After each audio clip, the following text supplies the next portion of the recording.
पृथ्वीसारखा आणखीन दुसरा कोणता ग्रह असेल का, जिथपर्यंत आपल्याला ग्रहांचे शोध लागले त्याच्या पुढं पण आणखीन काही ग्रह असतील का, असे प्रश्न पडतात.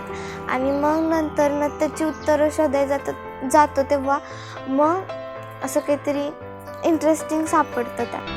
माझा स्वतःवरती जेवढा विश्वास आहे ना त्याच्यापेक्षा जास्त त्यांचा माझ्यावरती आहे असं मला वाटतं. आणि ते प्रत्येक कधीही जरी मी त्यांना विचारला काही प्रॉब्लेम तरी ते कधीही मला गायडन्स करतील हे मला माहिती.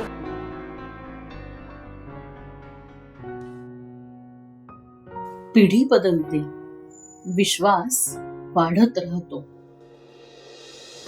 आम्ही करत नाही प्रॉमिस कुठल्याही टक्केवारीचे आणि पहिल्या दुसऱ्या नंबराचे, छोट्याशा जीवाला जीव घेण्या स्पर्धेत पळवण्याचे. मात्र आम्ही करतो प्रॉमिस आनंदाने शिकण्याचे. आम्ही शिकवू तिला आसपासच्या जगातला आनंद शोधायला, शिकण्यातली मजा घ्यायला.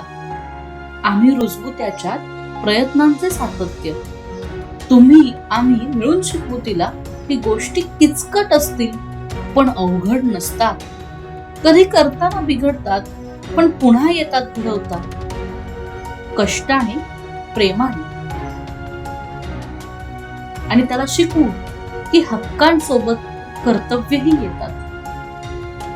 उतरायला लावू तिला ज्ञानाच्या सागरात, अहंकाराचे आणि आळसाचे मळप बाजूला सारत.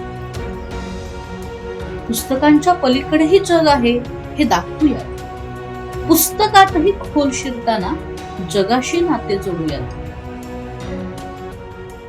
परीक्षेतही मग मिळतीलच गुण चांगले, पण मोकळा श्वास घेऊन पुन्हा पुन्हा भरारी घेणं हे विसरायला नकोत आपली मुलं. तुमच्या पालकत्वाला आम्ही मदत करू. उमलत्या सजीवांची उत्सुकता टिकवून त्यांच्यात माणूस पण जन्माला घालू. तर मग येताय ना आम्हाला भेटायला? आम्ही आहोत सुगत लर्निंग सेंटर सातारा. सुगत, स्वतःला शोधण्याची जागा.